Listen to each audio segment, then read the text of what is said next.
आज दाऊद शाद के असाइनमेंट का चैप्टर नंबर 6 स्टार्ट करते हैं, डिस्काउंटेड कैश फ्लोस। इसका एमसीक्यूज नंबर पहला है 116। A bank launched a new scheme where it offer 4 lakh per year for indefinite time period. Indefinite की बात हो रही है तो मैंने आपको ऑलरेडी बताया हुआ कि यहाँ पे वर्ड इनडेफिनेट यूज होना, तो इट मीन्स कि यहाँ पे हमारा फार्मूला कौन सा लगेगा, परपेचुटी का। आफ्टर 8 ईयर्स 8 सालों बाद how much amount should bank require to collect from the customer today. From the customer today हमने फाइंड क्या करना है, प्रेजेंट वैल्यू फाइंड करनी है, मतलब कि आज की value. If it offers interest, interest कितना है 5% है, कंपाउंडेड एनुअली, कंपाउंडेड एनुअली। यहाँ पे देखिए हमें प्रेजेंट वैल्यू फाइंड करनी है। आर हमें दिया हुआ है जो उसको कैश 8 सालों बाद मिलता है, और रेट क्या है 5% है, एन इज इक्वल टू 8 है। ठीक है, इसे सॉल्व करने से पहले मैं आपको थोड़ा सा कंसेप्ट दे देता हूँ। देखें जो परपेचुटी होती है ना, परपेचुटी के दो फार्मूलाज हैं।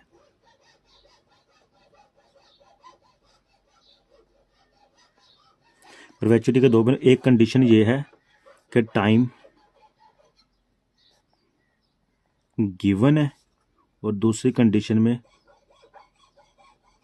नॉट गिवन है। ठीक है, पीछे मैंने कंसेप्ट भी दिया था जिसमें मैंने बताया था कि इसमें टाइम गिवन नहीं होता। वो किस लिए था वो भी मैं आपको बता देता हूँ। टाइम गिवन का मकसद ये है, मोस्टली जो इसमें वर्ड यूज़ होगा ना, परपेचुटी लगती क्यों है वो भी सुना। जहाँ पे परपेचुटी लगती होगा ना वहाँ पे वर्ड यूज़ होगा इनडेफिनेट टाइम पीरियड,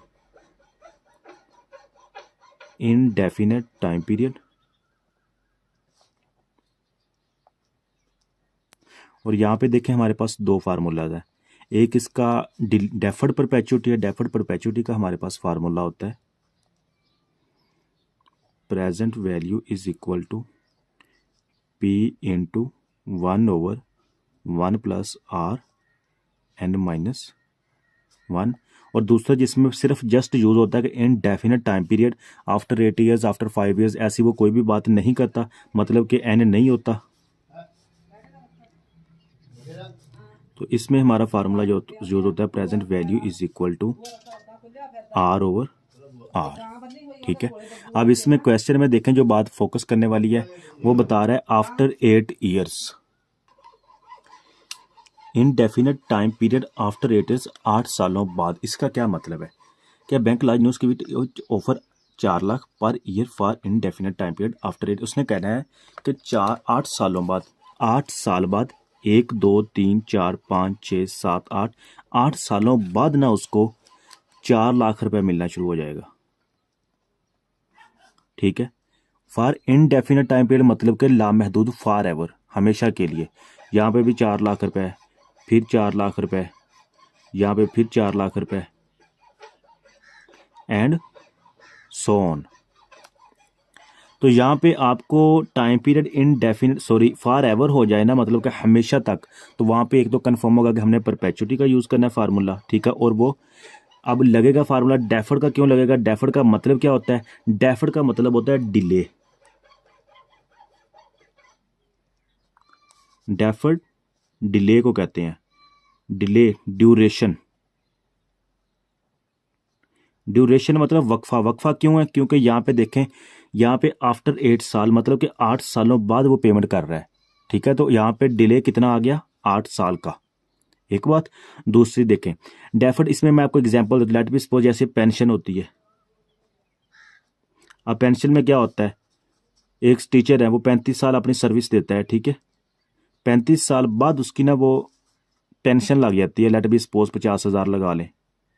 ठीक है, अब ये क्या, ये डेफर्ड एन्युटी की हमारे पास, सॉरी डेफर्ड परपेचुटी की हमारे पास एग्जांपल है कि अब 50 साल बाद, सॉरी 35 साल बाद उसको हर मंथ में 50,000 रुपये मिलता रहेगा। ये हमारे पास डेफर्ड परपेचुटी की एग्जांपल है। और डेफर्ड परपेचुटी का यहाँ पे हमारा फार्मूला कौन सा लगेगा, प्रेजेंट वैल्यू जिसके हम लोगों ने फाइंड करनी है, P into 1/1 plus R N minus 1। तो यहाँ पे देखें हमें कितने साल बाद मिलता है, आफ्टर 8 ईयर्स। 8 ईयर्स मतलब कि 8 सालों बाद, मतलब कि 9वें साल स्टार्ट हो जाता है।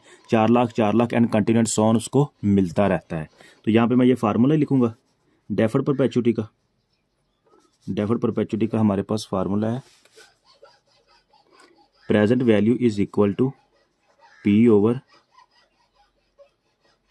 आर, सॉरी ये नीचे आर भी आना है, P over R into 1/1 plus R n-1 bracket close. इसको वैल्यूज पुट करते हैं। प्रेजेंट वैल्यू हम लोगों ने फाइंड करनी है। यहाँ पे देखें आर हमारे पास कितना है, ये आर लगा लें या पी लगा लें, मतलब कि जो हमें कैश मिलता है, ठीक है, आफ्टर 8 ईयर्स, वो कितना है हमारे पास 4 लाख है, डिवाइडेड बाय आर हमारे पास रेट कितना है 5% कंपाउंडेड एनुअली है, ठीक है, इनटू 1/1 प्लस आर कितना है 5% है, टाइम एन कितना है 8 साल है, -1 ब्रैकेट क्लोज। इसको थोड़ा सा शॉर्ट कर लें कैलकुलेटर पे आसानी से पुट करने के लिए। 4 lakh divided by 5% into 1/1 plus 5%, 8 - 1 7 हो जाएगा। थोड़ा और शॉर्ट कर लें, 4 lakh divided by 5% into 1 plus 5% bracket close power -7। जब ये +7 का ऊपर जाके -7 हो जाएगा, ठीक है। Exact to the point calculator पे वैल्यूज पुट करते हैं। Present value is equal to, ये हमारे पास आंसर आ गया 5.685। इसको मिलियन में कन्वर्ट करें, ठीक है, ये मिलियन में ये बन जाएगा। MCQs हमारे पास 117 है। Calculate the IRR of the project. 118 भी उसी तरह ही है। 119 देखें आप, project costing 4 million is expected to yield कितनी है, 6 लाख है, 8 लाख है और 40 लाख है। At the end of the each year, at the end of each year मतलब कि हर साल के आखिर पर, फॉर नेक्स्ट 3 ईयर्स अगले 3 सालों के लिए, the IRR of the project is. IRR मतलब कि इसका भी IRR फाइंड करना है, इसका भी, तीनों MCQs बल्कि सेम है। तो फर्स्ट ऑफ ऑल हमें पता होना चाहिए IRR क्या होता है। IRR हमने स्टडी भी किया था। IRR क्या है, alternate method of NPV। IRR क्या है, अल्टरनेटिव ऑफ NPV। NPV हमारे पास क्या थी, नेट प्रेजेंट वैल्यू,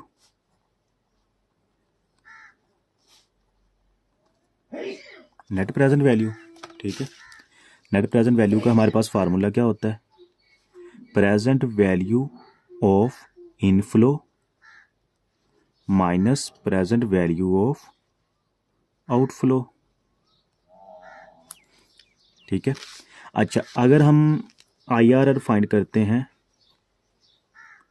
और इसको थोड़ा सा रीअरेंज करें तो present value of inflow is equal to present value of outflow, ऐसे भी तो लिख सकते हैं, ठीक है। या इसको हम आगे पीछे भी कर सकते हैं, present value of outflow is equal to present value of inflow, सही है।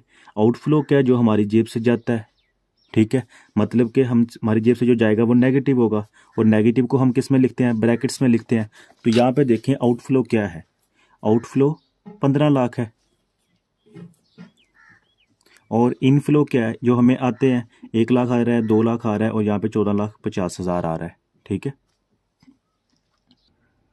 ये थोड़ा मैंने आपको ड्रा करके समझा देता हूँ।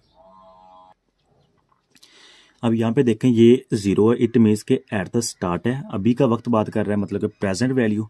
तो प्रेजेंट वैल्यू मतलब कि यहाँ पे इस जगह पे वो 0 ईयर पे इन्वेस्ट कर रहा है, कितना, 15 लाख रुपए, ठीक है। और उसके बाद जो उसको पहले साल मतलब कि ईयर 1 में रिटर्न हो रहा है, मतलब कि इनफ्लो से कितना हो रहा है, 1 लाख का। इसको ना राउंड ऑफ कर लें, ये 1500 कर लें, ये 100 का ले, 1000 में राउंड ऑफ कर रहा हूँ, ठीक है। ये लास्ट वाली 3 सिफर नहीं लिख रहा। उसके बाद ईयर 2 में उससे कितना रिसीव हो रहा है, 200 रुपीज़, ठीक है। और सेम ईयर 3 में तीसरे साल कितना आ रहा है, 1450। यहां तक समझ आ गई है। अब हम लोगों ने फाइंड क्या करना है, IRR। IRR क्या कहता है, present value of inflow, present value of outflow. तो इसका हमारे पास आसान सा फार्मूला है, जस्ट हम पुट करेंगे। मैं आपको फार्मूला बता देता हूँ, फार्मूला लिख लें। फार्मूला इधर इसी में से निकालने, present value of inflow is equal to present value of outflow. Present value inflow क्या हो गया, ये तो हमारे पास अवेलेबल है, इसको आप पीवी भी लिख सकते हैं, इज इक्वल टू, अब ये इनफ्लो आता है, इसको हम बैकअप पे लेके आएंगे तो इट मीन ये डिस्काउंट रेट पे डिपेंड करेगा। तो यहाँ पे लिखें P into 1/1 plus R power n bracket close plus P into 1/1 plus R power n plus P into, ये P क्या है, इसको आप कुछ भी नाम दे सकते, P लिख लें, C लिख लें, कैश फ्लो जो उसको 1 साल बाद आ रहा है, 2 साल बाद, 3 साल बाद आ रहा है, ठीक है। कितना है 1/1 plus R bracket close n, ठीक है।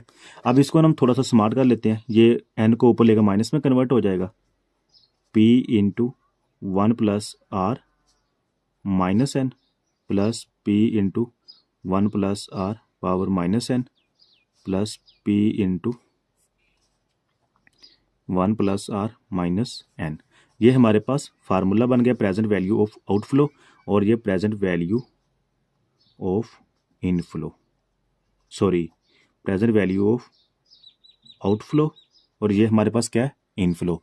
इसका हम लोगों ने फाइंड किया करना है rate, internal rate of return. तो अब इसकी क्वेश्चन नंबर 117 की वैल्यूज पुट करते हैं। तो हमें प्रेजेंट वैल्यू ऑफ आउटफ्लो हमारा कितना है, 1500 रुपये है।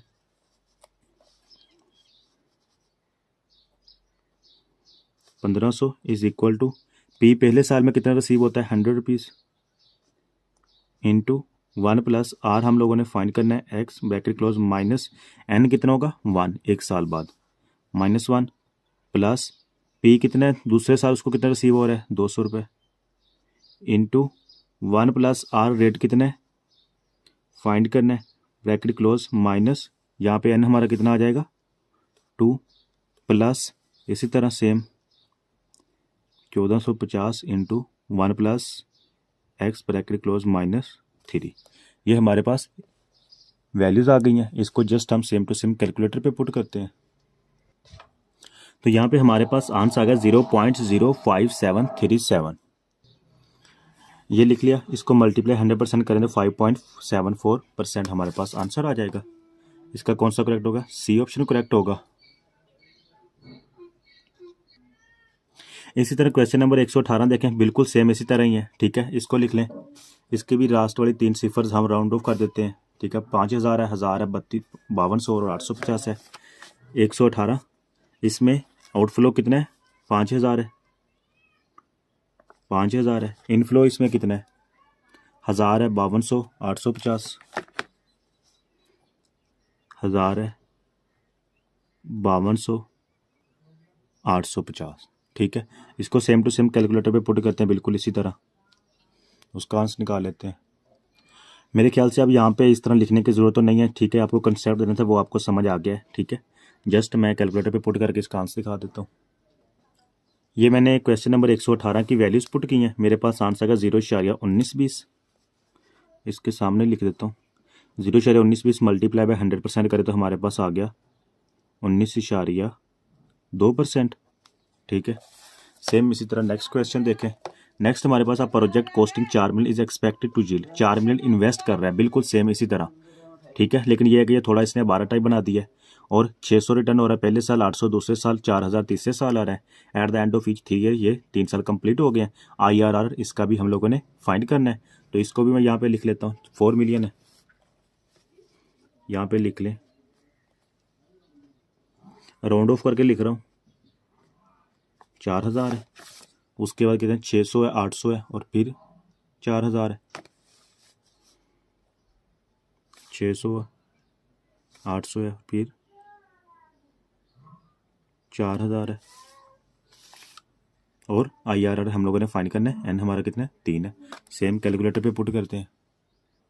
तो ये मेरे पास आंसर आ गया 0.1222, ठीक है। इसको मैंने परसेंटेज में कन्वर्ट किया तो 12.22 आंसर आ गया हमारा, ठीक है।